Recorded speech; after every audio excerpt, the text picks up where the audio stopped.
Kastraters, kembali lagi ke Kastrat, di mana di sini kita ada podcast bersama Kastrat. Perkenalan terlebih dahulu, saya Ida Ayu Murad Tisanoviani Putri sebagai moderator kita di pagi hari ini. Jadi di sini kita bakal banyak membahas mengenai vaksin COVID-19 yang dimana booming banget ya di masyarakat Indonesia dan juga di Nusa Tenggara Barat sendiri. Di awal Januari kemarin kita sudah mulai untuk vaksinasi COVID-19 ini, dan pastinya banyak isu-isu dan juga masalah yang mulai muncul karena vaksin ini vaksin COVID ini adalah salah satu hal yang lumayan baru di kalangan masyarakat Indonesia. Dan juga kita sudah langsung hadir nih Ketua Satgas COVID Universitas Mataram yang terhormat Bapak Dr. Ihagni Wardoyo SPMK. Selamat pagi, Dok. Ya, semoga sehat-sehat selalu ya, Dok. Ya, jadi di sini kita bakal banyak membahas mengenai vaksin yang mulai dari vaksin secara keseluruhan dan juga khususnya vaksin masalah-masalah vaksin di Universitas Mataram. Jadi seperti yang kita tahu juga, Kementerian Kesehatan sudah mencatat sebanyak 3.096.059 orang yang sudah menyuntikkan dosis pertama untuk vaksin virus COVID Sinovac, dan ini masih 2,03% dari target Kemenkes, yaitu sebanyak 181 juta vaksin untuk penduduk di Indonesia. Jadi mungkin daripada berlama-lama, langsung saja kita ke pembahasan yang pertama, Dok. Jadi mungkin bisa dijelaskan sedikit mengenai perkembangan vaksin di Indonesia, atau mungkin bisa langsung menjurus ke UNRAM, dan juga sebenarnya cara kerja vaksin itu seperti apa sih di tubuh, Dok? Ya, oke, terima kasih Ayu dan teman-teman ya. Gini, untuk vaksin kita saat ini sudah mencapai di UNRAM sendiri kita sudah menyuntikkan kurang lebih sekitar hampir 2.000 dosis ya. Itu total untuk dosis pertama dan kedua ya. Saat ini kita masih menjalankan, terutama nanti untuk sivitas UNRAM kita akan dapat minggu depan, yaitu tanggal 22 Maret. Jadi kita bisa memulai penjadwalan vaksinasi untuk tanggal 22 Maret, di mana nanti diharapkan semua sivitas akademika UNRAM akan tervaksin minggu depan ya. Harapannya seperti itu, mudah-mudahan stoknya lancar. Karena kita dijanjikan hari ini datang stoknya. Dan kalau kita tahu yang sekarang ini vaksin yang datang adalah vaksin Sinovac ya, yaitu vaksin yang berbasis virus yang dimatikan. Jadi dan ini merupakan program vaksinasi nasional yang ditetapkan oleh pemerintah sebagai jenis vaksin yang pertama. Nah, kenapa vaksin Sinovac? Mungkin banyak sekali alasannya. Salah satunya adalah karena ketersediaan vaksin di seluruh dunia untuk COVID ini sangat terbatas, dan kita berebut. Terus terang kalau untuk negara yang pengimpor itu kita berebut, jadi kita nggak bisa seenaknya memilih jenis vaksin yang kita inginkan, karena masing-masing negara produsen itu mengamankan produknya sendiri. Nah, kenapa kita bisa dapat vaksin Sinovac? Karena negosiasi yang sudah dilakukan sejak awal bulan Agustus tahun 2020 oleh pemerintah, dan yang kedua karena ada penandatanganan untuk alih teknologi. Jadi suatu saat nanti Sinovac itu akan diproduksi oleh Bio Farma, dalam arti kata bahan penyempurnaannya atau SMD-nya ada di sana, sementara bahan bakunya itu tetap masih di China. Jadi itu adalah salah satu bagian dari langkah percepatan vaksinasi. Itu mungkin ya. Iya. Oh, oke, terima kasih dokter. Terus untuk melanjutkan dari pernyataan tadi dokter, kan kita sudah tahu ya, untuk di Indonesia dan juga di Universitas Mataram itu udah ada sekitar 2.000 sivitas akademika di Universitas Mataram yang udah tervaksin. Nah, untuk kabar dari mahasiswa dan juga mungkin dari mahasiswa baru juga mahasiswa lama itu apakah bakal ikut tervaksin juga gitu, Dok, atau mungkin itu dikhususkan hanya untuk dosen-dosen dan juga staff-staff yang ada di Universitas Mataram? Ya, untuk informasi tersebut memang kita belum dapat lengkap ya, karena jumlah vaksinnya belum tahu. Kita akan dapat jatah berapa, tetapi ini adalah bagian dari program Kementerian Pendidikan ya. Kementerian Pendidikan ya. Jadi diharapkan sih semua sivitas universitas dapat gitu. Ya. Informasi validnya saya perlu konfirmasi dulu di tim vaksinasi dari Rumah Sakit Unram. Oh, begitu dokter. Nah, seperti yang kita tahu kan kita menggunakan vaksin Sinovac dok, yang dimana itu berasal dari Cina. Nah, untuk dari Indonesia sendiri, apakah tidak ada vaksin yang dikembangkan? Tapi yang sebaca saya di berita ada gitu dok.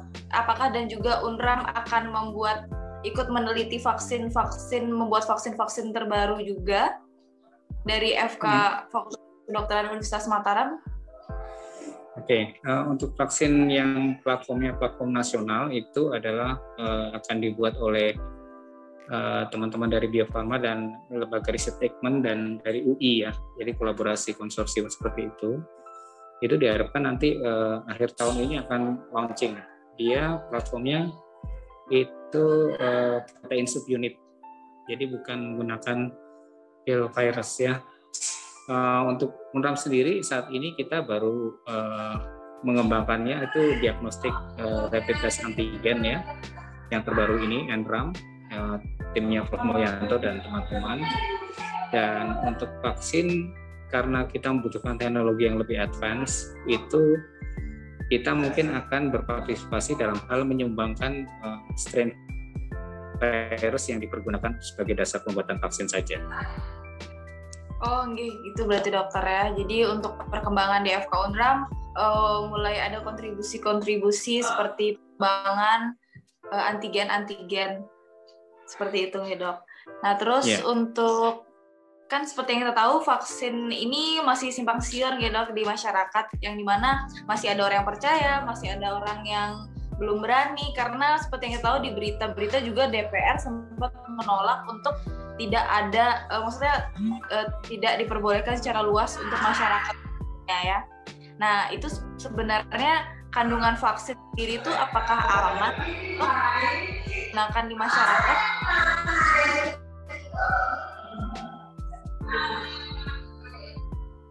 Ya, sekarang kita berkaca pada angka yang terus meningkat dan kita tidak mampu mengendalikan dalam hal protokol kesehatan yang ditegakkan oleh masyarakat, itu kita tidak bisa mendapatkan jaminan. Dan vaksin ini sebagaimana diketahui dan ditetapkan bersama bahwa vaksin ini adalah sebenarnya lini terakhir setelah 3M dan 3T. Ya, 3M mencuci tangan, menjaga jarak, terus memakai masker, kemudian 3T tes, tracing, dan treatment, yaitu setelah itu baru vaksin. Jadi vaksin itu memang lini terakhir, dalam arti kata memang ini akan sangat diandalkan di kita dan di seluruh dunia. Kalau berbicara tentang keamanan vaksin, semua vaksin yang diproduksi untuk dan digunakan manusia sudah melalui uji fase 2 dan 3 ya. Jadi sudah melalui fase 3 atau minimal dalam hal fase 3. Vaksin Sinovac ini sudah melalui tahap keamanan. Tahap keamanan itu ujinya di uji ke-1 dan ke-2. Jadi kalau masalah ada yang pro dan kontra vaksin itu, kalau menurut saya itu biasa ya, bukan cuma di Indonesia ya. Jadi kalau kita dalam penanganan pandemi itu harus progresif, nggak bisa wait and see. Kalau mereka menolak ya kita masukkan aja dalam daftar 30% yang nggak mau divaksin. Kan kita targetnya 70%, langsung aja keluarin dari 70%, kan selesai. Jadi kita memang fokus pada saja edukasi pada yang ragu-ragu ya. Kalau yang menolak kita nggak akan edukasi. Jadi masalah keamanan itu sudah tidak usah dipertanyakan ya. Yang dipertanyakan adalah kalau vaksinasi ini terlambat, kapan vaksinnya COVID pergi dari bumi Indonesia gitu kan? Berarti sudah jelas nih dok ya, semua vaksin itu sudah aman dan sudah teruji klinis. Karena mungkin banyak isu-isu yang masalah-masalah simpang siur di masyarakat itu banyak yang menganggap bahwa vaksin tuh banyak mendapatkan efek samping yang buruk gitu dok. Misal dari sempat ada yang bilang kalau vaksin tuh membuat cacat dan sebagainya yang beredar di berita-berita, itu semuanya nggak benar ya dok. Jadi semua vaksin tuh yang tersebar di Indonesia ini aman. Ya, betul. Nah, untuk persyaratannya sendiri gimana ya dok mengenai orang yang untuk disuntik vaksin tersebut? Apakah semua golongan itu sudah bisa divaksin atau ada kriteria tertentu yang harus dipenuhi dulu? Ya, alhamdulillah saat ini vaksinasi itu sudah bisa dicakup oleh semua orang Indonesia dengan usia 18 tahun ke atas. Ya. Jadi termasuk manula juga bisa masuk. Ya. Mungkin ada beberapa persyaratan yang boleh atau tidaknya di atas 18 itu yang paling sering ditanyakan kan kita vaksinasi ada 4 meja ya. Meja pertama pendaftaran, meja kedua screening, meja ketiga vaksinasi, dan meja keempat itu observasi pasca vaksinasi. Jadi di meja 2 itu screening pertanyaannya itu adalah pasien itu tidak boleh tensinya di atas 180. Ya, di atas 180 sistol dan di atas 120 diastol. Terus yang kemudian pasien juga diharapkan tidak memiliki suhu di atas 38 derajat Celcius. Nah, itu adalah persyaratan yang umum ya, dan pertanyaan-pertanyaan lainnya adalah berhubungan dengan status imunosupresinya atau imunodefisiensi, di mana artinya adalah status imun kita kompeten untuk menerima vaksin atau enggak. Jadi seperti orang-orang yang menjalani kemoterapi itu diharapkan ditunda dulu, ibu-ibu dengan kehamilan karena imunokompetensinya dipertanyakan, dan clinical trial terkait dengan ibu hamil belum ada, itu ditunda dulu. Kemudian orang-orang dengan penyakit gangguan autoimun itu harus diperiksa beberapa screening terlebih dahulu. Nah, itu selama ada dokter yang mengawasi, rata-rata sih dengan orang dengan kondisi-kondisi khusus itu bisa divaksin. Jadi nggak perlu khawatir ya. Yang penting datang aja ke layanan kesehatan, kita lakukan screening di situ, nanti ada keputusannya dilakukan saat itu atau ditunda. Oke, terima kasih dokter. Untuk berarti kriterianya tuh ada beberapa yang khusus, tapi secara umum dari umur 18 tahun ke atas tuh sudah boleh untuk divaksin. Nah, mengenai untuk vaksin sendiri dokter, kita sebagai masyarakat apakah saat ini sudah boleh untuk dilakukan vaksin untuk masyarakat umum? Kan seperti yang kita tahu di awal-awal itu untuk tenaga kesehatan lebih dahulu dan ada golongan tertentu yang harus terlebih dahulu. Dan untuk sekarang ini apakah masyarakat sudah boleh dokter? Ya, nanti masyarakat umum itu nanti di gelombang keempat ya. Saat ini kita masih masuk ke gelombang kedua. Jadi gelombang kedua itu untuk pelayan publik dan lansia. Nanti gelombang ketiga itu untuk orang-orang dengan komorbid, nanti gelombang 4 baru masyarakat umum yang luas. Diharapkan sih nanti yang bulan April ini selesai gelombang kedua, kemudian mungkin April pertengahan atau akhir itu mulai gelombang ketiga, nanti sekitar bulan Mei atau Juni baru masyarakat umum.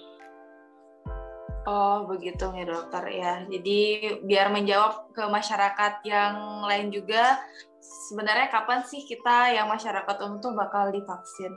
Oke, terima kasih dokter. Terus untuk yang berita lain juga nih dokter, kan ada yang sempat heboh di media sosial mengenai vaksin COVID yang jenis terbaru yaitu B117.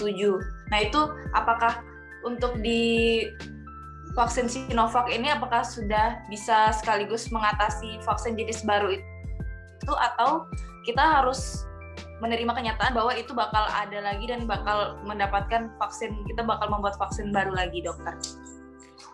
Iya, sebetulnya terkait dengan varian dan mutan ini adalah kita bisa meyakinkan bahwa mutan dan varian ini bisa tetap efektif dalam hal di-cover oleh vaksin. Karena apa? Karena mutan dan varian contohnya B117 ini selama tidak merubah target vaksin. Dalam arti kata kalau Sinovac ini kan kita menggunakan virus yang dimatikan, dan virus yang dimatikan itu tetap memiliki protein permukaan luar dari virus yang akan dikenali oleh sistem imun. Nah, B117 ini belum merubah permukaan luarnya secara makro, jadi secara mikro aja, dan masih bisa efektif karena kita harapkan untuk perubahan varian ini tetap adanya efek dari munculnya imunogenitas dari kalau kita bilang sih sel T sitotoksiknya yang berperan.